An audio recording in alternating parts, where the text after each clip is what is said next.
What is going on, my broskiis? My name is Toadskii and I am back again, here to bring you guys yet another One Piece Treasure Cruise video. And if you guys have seen my previous video that I uploaded not long ago, you guys would know that the GILD TESORO Sugo-Fest is going to be arriving on One Piece Treasure Cruise Global. So if you guys haven't seen my previous video, please go ahead and check that out, as it gives you guys a little bit of details as to what the Sugo-Fest is going to be like in terms of the structure. Of course, we can't actually check the rates until the day of the Sugo-Fest arrives, so hopefully that the rates are actually pretty good. But in this video, we are going to be breaking down every single new character that is going to be arriving with this Sugo-Fest, which does include GILD TESORO himself, his entire film gold batch, and we'll also quickly go over the treasure map rare recruit characters, the Reiju and the Sanji, so you guys know exactly what they do. But this is going to be a pretty long video. Hopefully you guys do go on to enjoy it, but let's go ahead and get straight into it. So the first character that we're going to be overviewing is the treasure map rare recruit Reiju. This Reiju is a quick fighter cerebral character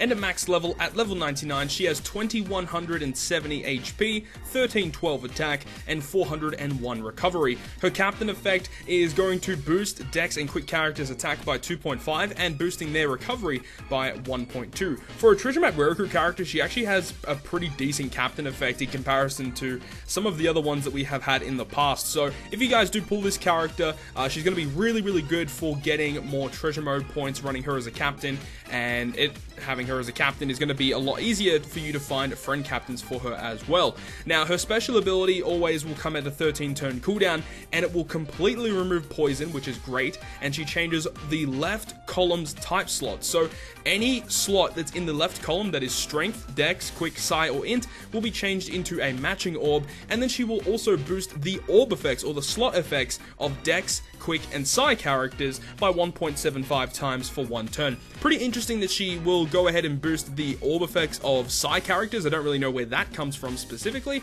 but she does boost, dex, psi, and quick character slots by 1.75. So for a treasure map rare recruit character, she's actually pretty decent. So she is guaranteed on the 5th multi-pull on day or part 1 of the Sugo-Fest. But now let's actually go through the second character, which is going to be Sanji. So the second treasure map rare recruit character is going to be Sanji. Sanji is a dex fighter powerhouse character, and at max level at level 99, he has 2576 health, 1348 attack, and 321 recovery. His captain effect, very similar to Reiju, is a 2.5 times attack to dex and quick, but instead of boosting the recovery by 1.2, he boosts the HP of these characters by 1.2. So again, actually a pretty decent character in terms of a treasure map rare recruit character for his captain effect. Now, his special ability, maxing at 13 turns, will recover 3000 health, also changes all type slots in the right column, so any strength, dex, quick, psi, or int orbs in the right side of your team into matching orbs. He will then boost the attack of dex, quick, and int by 1.75 times for one turn. So a little bit different. Instead of being an orb booster, he is an attack booster, and he boosts dex, quick, and int, whereas Reiju boosts dex, quick, and psi. So it's a really weird combination of units, but overall, he's actually pretty decent for a treasure map rare recruit character, and these two characters should be boosted for all further treasure maps from here on out. So these characters are going to be quite nice to have on global, and this guy will be guaranteed on the second multi-pull of part number 1 of the upcoming Sugo-Fest. But now that we've gone through these characters, let's break down the actual Sugo-Fest batch. So the first of these batch that we're going to be talking about is going to be Carina. Now, Carina is a psi cerebral slasher character, and at max level at level 99 with max limit break, she has 2512 health, 1403 attack, and 491 recovery. She does have 30 cost, and she does have 4 socket spots, but with her limit break, she does go to 5 socket spots. Her captain effect will reduce the cooldowns by 1 at the start of the fight, and also boost psi characters attack by 2.5 times, and also boosting psi characters recovery by 1.2 times. So a pretty average captain effect, and her special ability is actually pretty insane. So it starts off at an 18 turn cooldown, and it maxes at 12 turns, and it will go ahead and reduce enemies' threshold damage reduction, so damage limiter. It also reduces percent damage reduction, which is the rainbow shield. It also reduces end of turn damage, and also reduces resilience buffs on the enemy by 4 turns. So all of those different specific buffs that the enemy will get, it reduces all of them by 4 turns. On top of all of that, she changes adjacent and block orbs into matching, randomizes all your non-matching orbs, and then for 2 turns reduces damage taken by 70%. This is like a utility king, or even, well, it's a queen. Utility queen, this character is. Like, her special ability is one of the most useful specials in the entire game, and on a 12-turn cooldown as well. That's actually pretty crazy. She has pretty okay stats overall, and just, she's an amazing character to have. Holy crap. Like, this is going to be a very, very useful character, not only just for upcoming treasure maps and stuff, but for future content in general. She's going to be a character that you definitely want to get your hands on. Now, this character does have pretty interesting sailor abilities. So her first sailor ability that you will always get on this character without having to limit break states that if you hit a good or a great and you have a psi orb, you keep that psi orb for the following turn. This specific sailor ability is going to be quite important to this entire batch. As we get into this, all of these characters in this batch have a very similar sailor ability to this. Now, her secondary one is also pretty cool as well, because it states that if you have every single class on your crew, so, you know, the shooter, striker, fighter, slasher, as well as free spirit, cerebral, powerhouse, and driven, if all of those are on your one team, she changes all your orbs into matching at the start of the fight. This is a pretty cool crewmate ability, especially, you know, I remember back in the day going in against Raid Sabo, and the fact that, you know, if you didn't kill all the units in one turn at the start, you would pretty much take a crap ton of damage. This type of sailor ability is actually really, really good for that. Although there are already sailor abilities in the game that probably are a little bit better. Obviously, like Legend Shirahoshi, which gives you a full board of rainbow at the start of the fight without having to have any condition. But for this specific team, this is a great crewmate ability for this team specifically, as all of these units do have this crewmate ability, so you can just keep these matching orbs continuously as you go through the fight. So a pretty interesting crewmate ability overall, with an amazing special ability on Carina. The next of these rare recruits is going to be Mr. Tanaka. So this character is a Dex, Shooter, Free Spirit character, and a max level at level 99 with his limit break. He has 2,709 HP, his attack is 1433, and a recovery stat of 362 with 30 cost and 4 socket spots, but with his limit break gaining an additional socket spot to 5. His captain effect, pretty straightforward, boosting shooters and free spirit characters' attack by 2.25, and then boosting the HP of Dex characters by 1.2, so pretty bad captain effect overall. His special ability is pretty interesting, and it will start off at 19 turns, going to max at 13 turns, and he gets an additional cooldown down to 12 turns with his limit break. Now, his special ability will deal 40 times attack in typeless damage to one enemy, and that damage will go through all defensive effects, including damage reduction, barriers, etc. So that's a really good effect that you can just do damage through barriers. Very, very useful. But on top of this, he will also go ahead and reduce your enemy's attack up, defense up, and enrage by 3 turns. So reducing specifically defense up, that's a very, very useful special ability to have. And on top of this as well, he has an added effect stating that if your captain is a Dex or a Quick character, he will give himself a Dex orb, as well as adding 40 times his attack as tap timing bonus damage for 1 turn. Overall, I think this is probably one of the weakest, this guy is the weakest character of the entire batch. His utility is okay, but there aren't too many instances where you need to actually get rid of enemies attack up or enemies enrage. Reducing the increased defense though is pretty good. That's the best part of his special ability though. When you are running this on a Tesoro team, you're guaranteed to get that 40 times additional tap timing bonus damage, which actually can be quite useful, but I think, honestly, the useful things with this character is the damage through barriers, which can be useful for very niche content, and reducing enemy defense up. Those two specifically are very, very useful for this character. Moving on to his crewmate abilities though, his first one will state, like the other character, being that if you hit a good or a great with him, and he has a Dex orb, you keep the Dex orb for the following turn.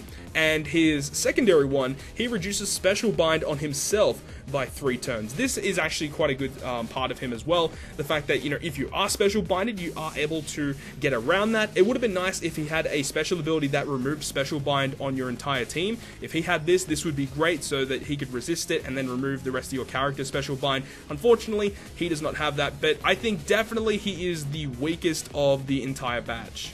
Moving on now, we have the Bae of the batch. We have Baccarat, and she is an int cerebral striker character at max level at level 99. She has 2189 HP, 1307 attack, and 529 recovery with 30 cost, 4 socket spots naturally, 5 with limit break. Her captain effect, very similar to her Fortnite version, being that she boosts the attack of all characters by 1.5, and she gives you a chance of duplicating a drop at the end of an adventure.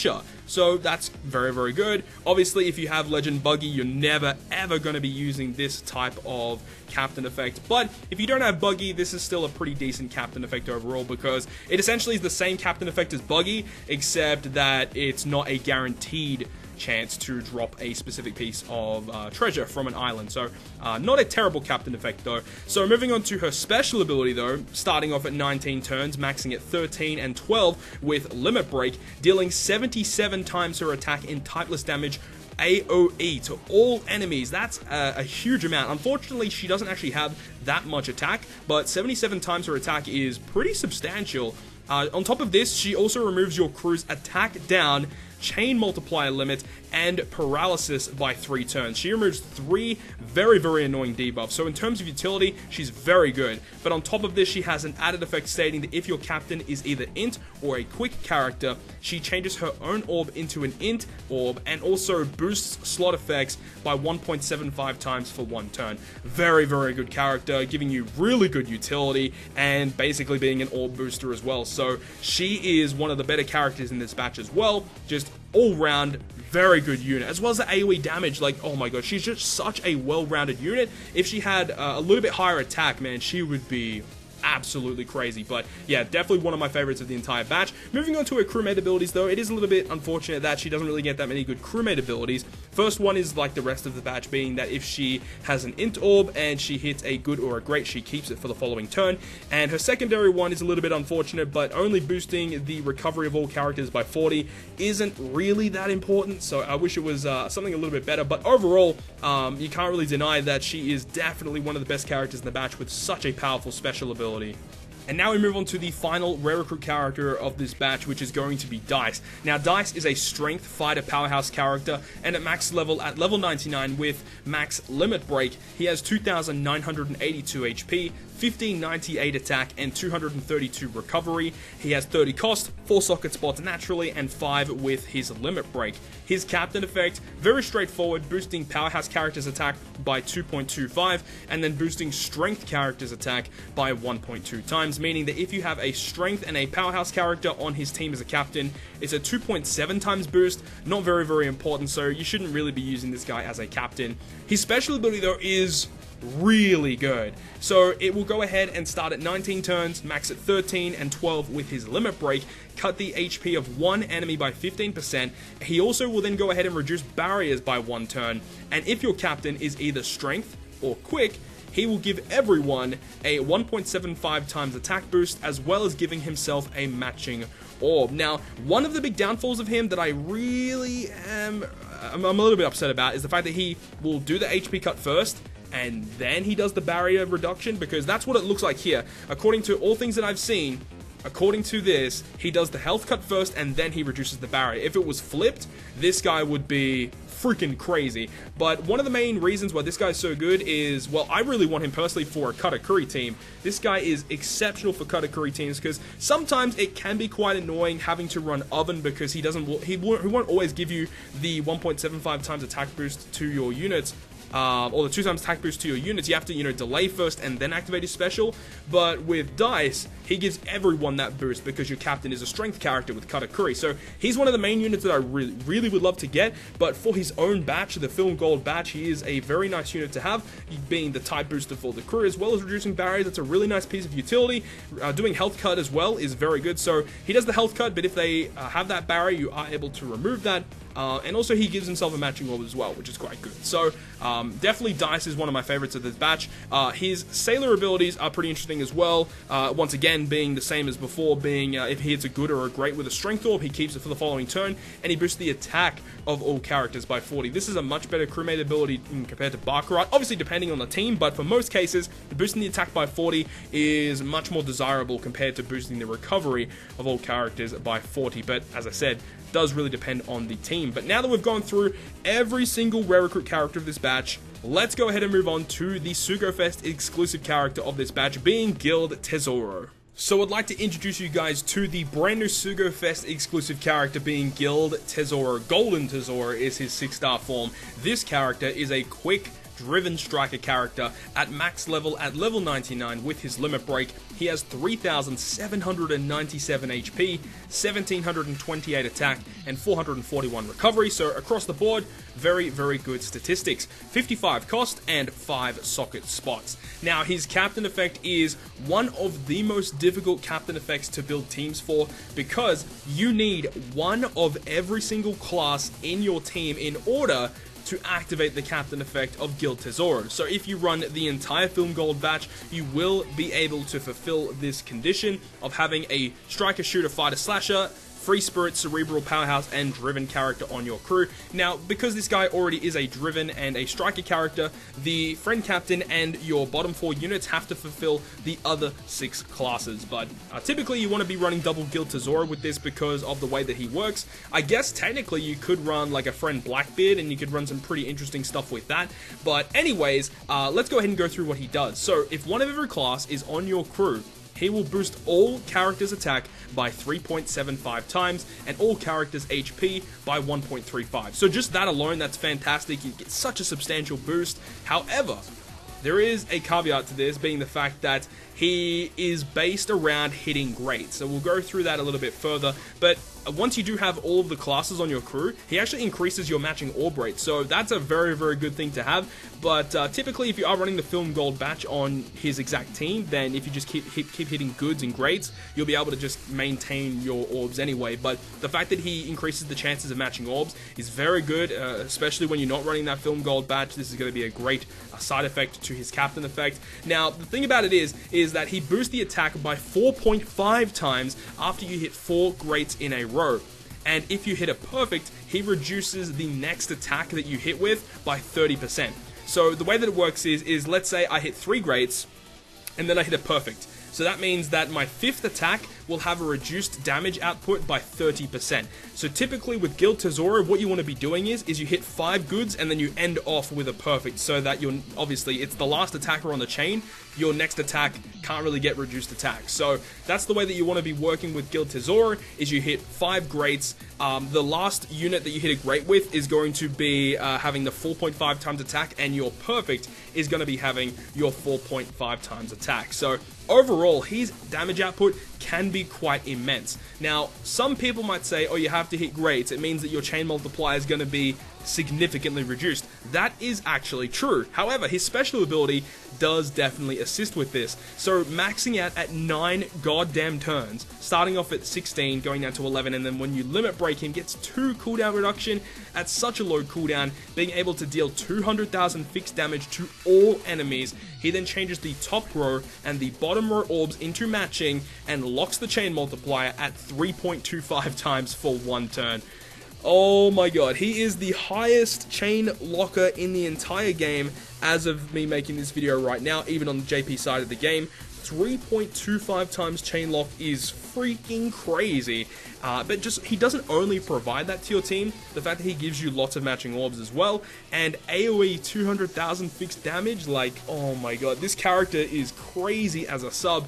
Obviously as a captain, like, having that special ability for his captain is very helpful, but because of how difficult he is to build teams for, a lot of people just opt to put him as a sub on teams. Now, speaking as a sub, what does his crewmate abilities have? Unfortunately, his crewmate abilities aren't the greatest, but his first one will make strength, dex, recovery, and tandem orbs beneficial for himself, and his secondary one boosts the attack and HP of driven and strikers by 50. So overall, you aren't going to be seeing like too many OP things happen as a sub, but his special ability can provide so much to so many different teams, and the fact that he is a driven unit as well is quite good, because driven units, or driven teams specifically, didn't have a very, very good chain locker. This is definitely an amazing unit for a driven team specifically, and just for rainbow teams, like, this guy is immensely powerful. And as I mentioned before, you can run him with like a Blackbeard friend captain, and that can be quite annoying if you have to hit through barriers that you require perfects or goods, which means you won't be able to get a lot of damage output. So having a character like Blackbeard as a friend captain can enable you to bypass that while still doing a lot of goddamn damage. So honestly, this is a character that I would suggest a lot of endgame people to try and aim for. If you are early or mid game, this is a very difficult character to build teams with, but obviously as a sub, he can still provide some really good stuff. But I wouldn't really try to aim to build really like teams with this character unless if you are an endgame player with lots of characters available to you, so you can kind of like build his teams a lot easier, because having to have one of every class can be quite annoying, you know, because every one of those units has to be a useful unit on your crew, and it can be quite difficult for early and mid game players. So that is going to conclude this video, guys. Hopefully you guys did enjoy this video and did enjoy the breakdown of every single character coming in this Sugo-Fest, coming on the 11th of December 2018. So hopefully you guys did enjoy, and if you guys did, make sure to leave a like, and if you want to stay up to date with all the content I post, including more One Piece Treasure Cruise content, make sure to hit the subscribe button down below. But other than that, guys, I'll see you guys within the next video.